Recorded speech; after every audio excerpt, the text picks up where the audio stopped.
Arrancamos un nuevo bloquecito con el sponsor oficial que tenemos. Mira ese sponsor que tenemos. Perfecto. Muy bien. Señoras y señores, claro, no, ahora facturamos, queda tranquilo. Realmente cuando llega este momento es un buen momento porque nosotros nos relajamos, porque aparte que nos encanta y nos apasiona este tema, es el hombre que viaja por el mundo. Es en su alfombra mágica, va viajando por el mundo y este bloque ya casi se llama Los Viajes de Farilú. Señoras y señores, con nosotros el señor Leonardo Farilú y este espacio para la antropología, la museología, los huesos, las tinajas, todas esas cosas tan lindas que tenemos en Catamarca. Leonardo, ¿cómo estás? Todo bien, ¿vos cómo andás, Puma? Más flaco. Más flaco sí se nota, la verdad que te vi más estilizado. Bien, ¿cómo estás? Bueno, ¿qué tenemos? Todo bien. Hoy tenemos de visita al licenciado en arqueología y doctor en ciencias antropológicas, el doctor, valga la redundancia, Emilio Villafañe. ¿Qué tal, cómo andás?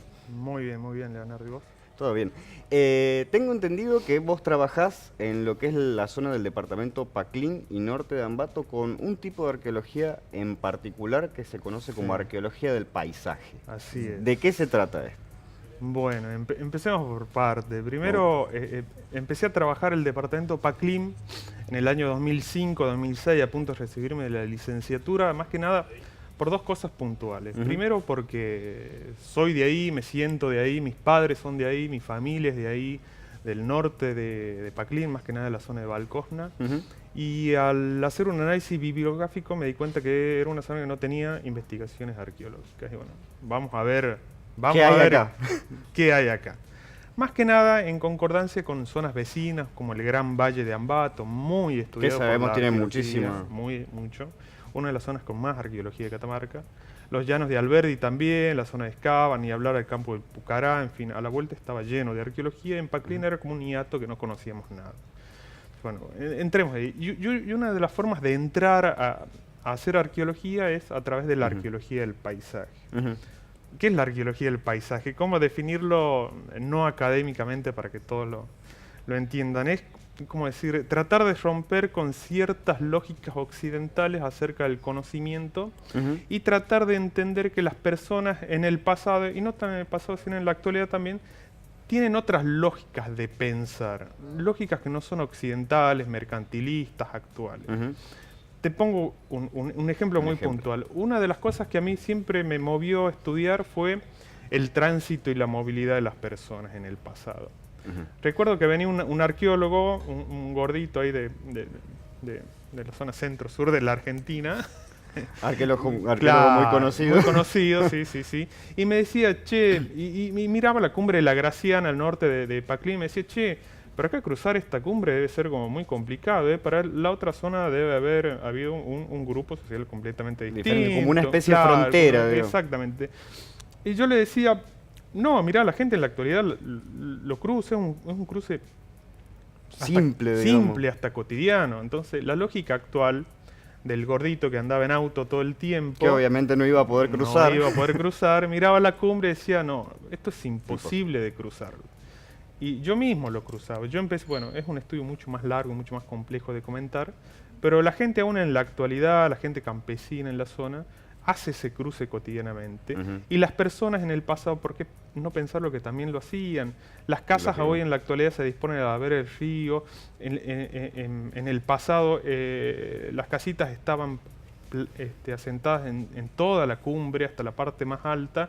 Entonces la cumbre no era como una barrera, no era como algo distinto, sino era como lo mismo.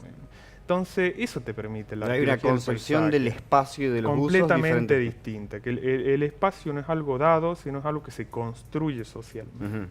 Y entonces, ¿cómo se vincula, digamos, lo arqueológico? O sea, ¿qué tipo de información es la que necesitas como para poder identificar estas formas de movilidad de la gente? Primero, como Paclín era una zona que no tenía investigaciones, y Ambato sí, muchísimas, nos dispusimos a hacer algo que se llama prospecciones. O sea, es salir a caminar por el campo y tratar de descubrir qué evidencias arqueológicas nos brindaba el terreno para así poder articularla con la que ya teníamos, por ejemplo, en Ambato. Yo participo en el proyecto Ambato también. Y salimos a caminar, bueno, ahí están viendo algunas fotos, y nos dimos cuenta que habíamos encontrado gran cantidad de información a lo largo de toda la cumbre, en este caso de Valcosna, y de parte centro-sur de Paclín también. Entonces poder caminar desde la parte baja y la parte llana del río hasta las partes más elevadas y encontrarnos con casitas, sabemos que son casitas porque hicimos excavaciones, como están viendo, encontramos fogones, vasijas con comida adentro, hicimos la primera datación de carbono 14 de Topaclín, que nos dio una datación del 600 después de Cristo aproximadamente. O sea, estamos hablando de momentos que tradicionalmente se identificarían como aguada. Exactamente, la gente conoce aguada, encontramos mucha vasija aguada, encontramos aparte corrales, sabemos que son corrales por ciertos análisis de fosfatos que se llaman que hicimos, tellaza de cultivo, arroyos encauzados para manejar el agua, entonces teníamos todo el cuentito hecho, si se puede decir. La casita, el corralcito, las terrazas de cultivo, que hicimos análisis de fitolito, que son un análisis muy complejo que se los manda a hacer. ¿Qué son los fitolitos? Los fitolitos es cuando uno cultiva, por este caso maíz, en las terrazas de cultivo, hay ciertas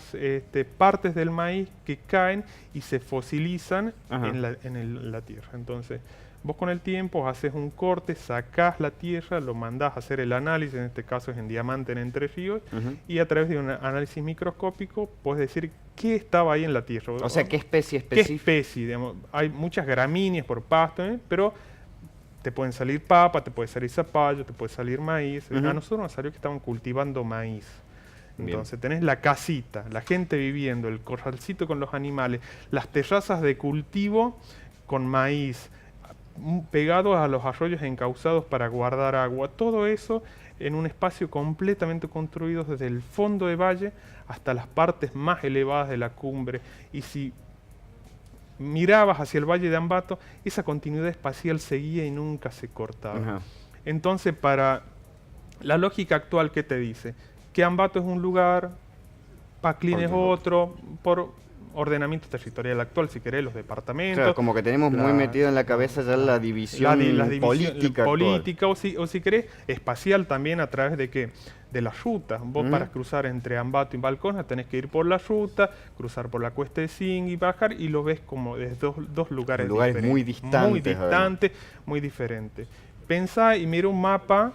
No lo mires norte-sur, sino miralo este-oeste. Para mí la gente, lo giramos. Para mí la gente veía su espacialidad y su paisaje este-oeste, no norte-sur. Entonces había una continuidad total en la conformación. ¿Y no se ha encontrado en ese sentido de ninguno de los dos lados diferencias materiales o altitudinales? O sea, más allá de ser un continuum, diferentes usos del espacio. Hay diferentes usos del espacio lógico, más que nada por ese bifrontismo propio de las sierras pampeanas.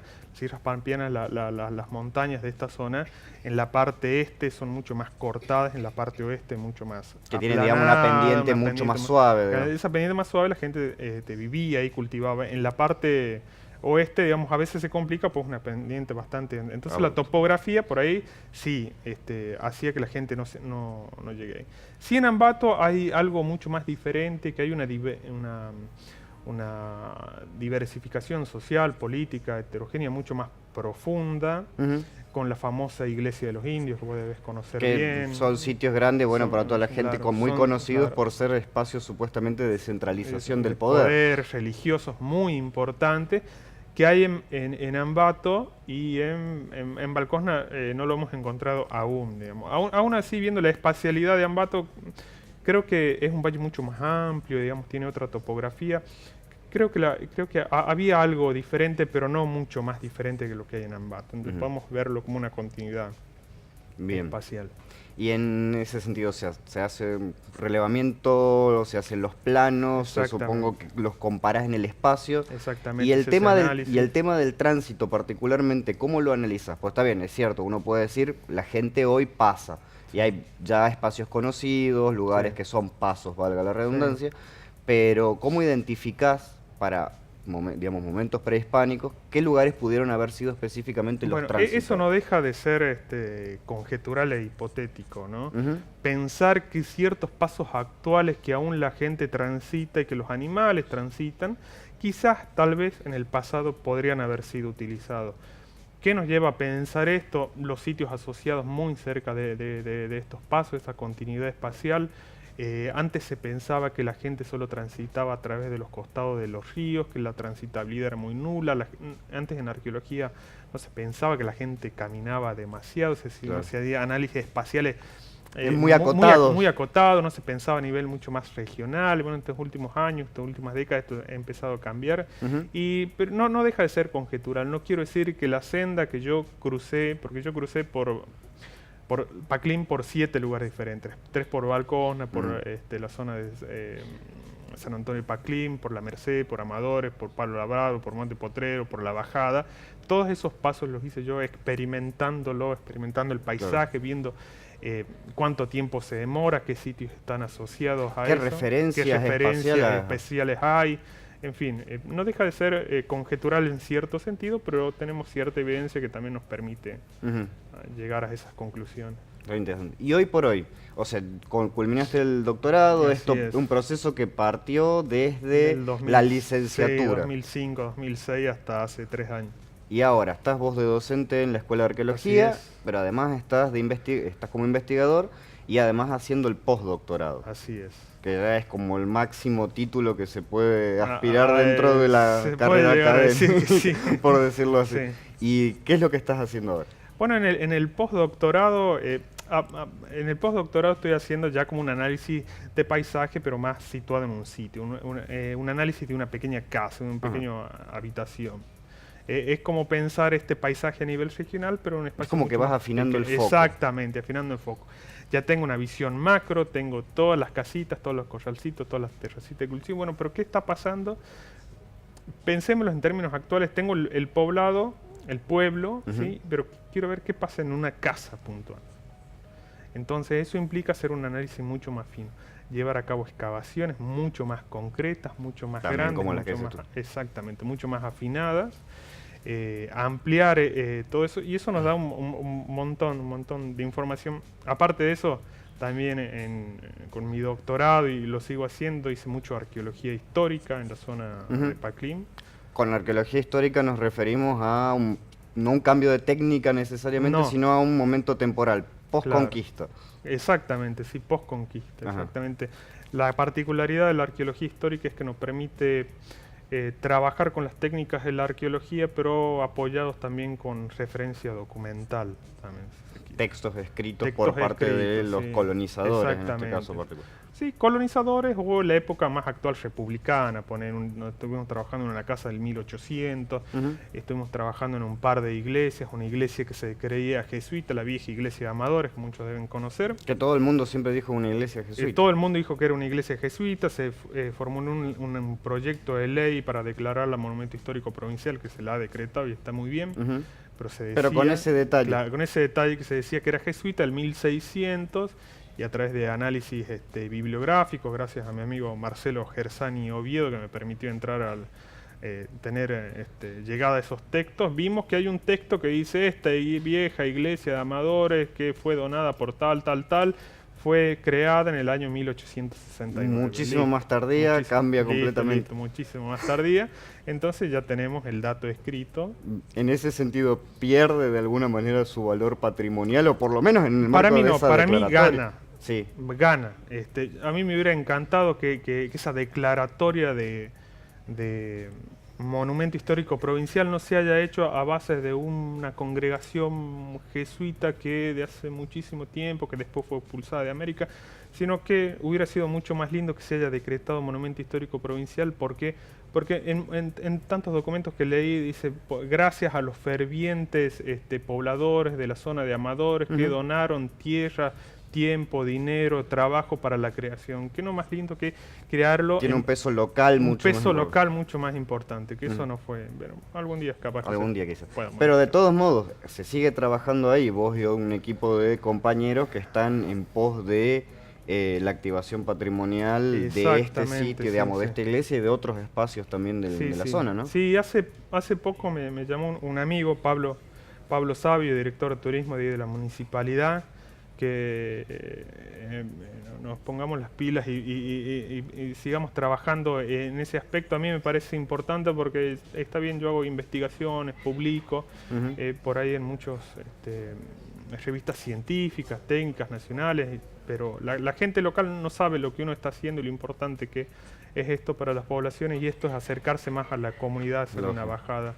Y con Pablo estuvimos trabajando, nos contactamos también con mi amiga Georgina Sile, a quien estuvo contratado un tiempo largo en la municipalidad, para tratar de hacer una puesta en valor de la vieja iglesia de Amadores y algunos sitios realmente muy importantes arqueológicos en la zona. Pero debo decir que es algo que recién se está comenzando, estamos trabajando mucho con la dirección de antropología, esto no se debe hacer a las apuradas, vos lo sabés mucho mejor ¿Seguro? Que nadie, porque si el patrimonio se destruye no se lo recupera más. Y lógicamente. Primero, ¿Qué es lo que tratamos de insistir constantemente? Sí. No es abrir un sitio y que entre la gente y lo vea y saque cosas. Y en cuanto, o sea, ¿en cuánto tiempo, como bien decís, están en una primera etapa? ¿Qué sería el siguiente paso? Y el siguiente paso, tengo que llamar a Pablo y preguntarle. El que manda. Es el que manda, pero que tengo entendido que estas últimas semanas se estuvieron juntando con la dirección de antropología, estuvieron recorriendo los sitios, no sé si vos la semana pasada. Por ahí, exactamente.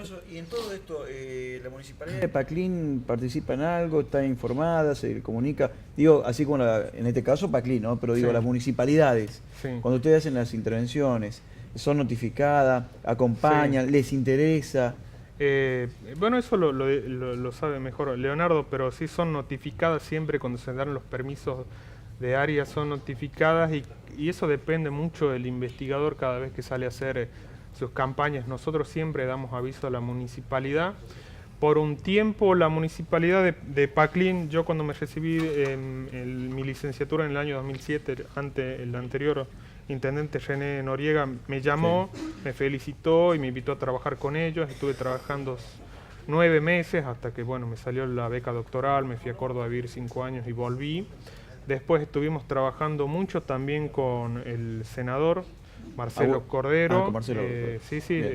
Estuvimos trabajando, hicimos el proyecto de ley de creación del Colegio de Arqueólogos, hicimos algunas cosas muy puntuales en Paclín. Que es otro tema que en su momento tendremos que hablar es largo y tendido. Es otro tema.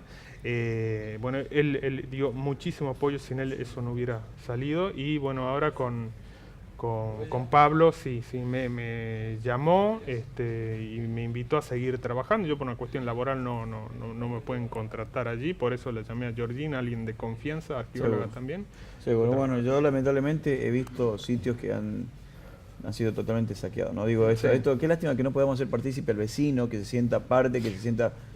Tal cual. Pero por suerte hoy por hoy es lo que veníamos incluso hablando ya en otros programas. Hay como una especie de boom, ya Sí. se reconoce desde los niveles locales la importancia o en todo caso la utilidad, porque como siempre hablamos, la gente lo transita, los conoce a los sitios todos los días y forma parte de lo cotidiano.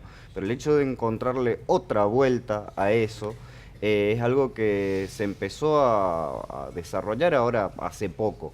Y proyectos como el de Paclín o el que comentábamos en Saugil están empezando a salir muchos lugares donde desde las mismas municipalidades o incluso instituciones como las escuelas son los que están pujando porque este tipo de tareas se lleven a cabo. Seguro. Es obligarnos un poco a salir del cascarón de la universidad, de la academia y realmente trabajar con la sociedad, que es el objetivo final. Y cuando hablamos de Ambato es mucho más amplio, ¿no? Y Ambato creo que necesita todo un capítulo también particular porque tiene una riqueza tremenda y todo un trabajo. Bueno, doctor, un verdadero placer No, por favor. haber charlado con ustedes, con esa claridad conceptual que tiene. Y bueno, ahí en Monte Podrido tenemos base dulce de reliquia. Y bueno, cuando quiera, me invita a un asado y vamos a ver. Cuando quiera, dígame dónde hay oferta y vamos. Leo, un placer. Igualmente. ¿Novedades, noticias? Sí, bueno, algunas simplemente continuar con el tema de que fue el día de hoy a la mañana el segundo encuentro ya de la capacitación con puntaje docente que se está llevando a cabo en la Dirección de Antropología. Va muy bien, quedan 2 encuentros más para cumplir la máxima carga horaria. Muy linda participación, eso por un lado. Después por el otro lado, que hoy a la mañana fue el acto de colación de grado de los últimos recibidos de la Escuela de Arqueología. Qué lindo. Así que fuimos alrededor de 9 personas los que fuimos a jurar, prometer, según Sí. la elección particular de Que cada Dios uno, y lo bueno, visite en recibir Valle. ya el título Qué definitivo. lindo, qué bueno. Eh, Estás en el... entre el grupo. Estaba ahí, yo era el último, muchas gracias. Congratulaciones. Salió rápido en mi caso, me llamé, listo, fabuloso, más rápido de lo que pensaba. Perfecto. Y bueno, y por último, que la semana que viene, el jueves, y esto ya es pie para el próximo invitado, se va a estar dando en la Casa de la Cultura a las 11 de la mañana 2 charlas auspiciadas por la Dirección de Antropología, una vinculada al uso del LIDAR, que es una sigla, en el Xincal de Quimivil, que es un sistema de registro a través de vuelo de aviones con una especie de radar para hacer justamente un poco de información base que sirve para la qué bueno. arqueología del paisaje. Ya no necesitamos caminar, eso es para los que no tenemos plata, Sí.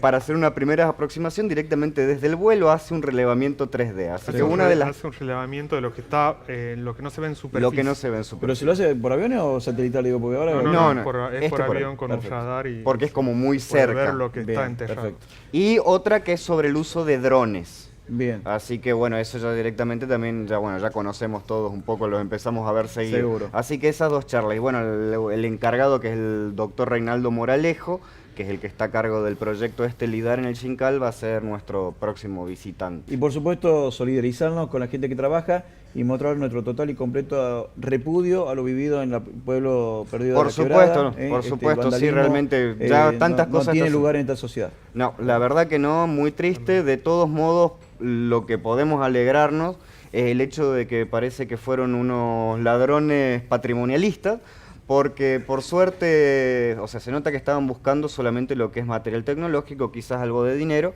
Sí, sí, Se sí. molestaron en abrir las vitrinas, pero se tomaron la molestia de depositar los objetos arqueológicos en el suelo sin que se rompan. Bien.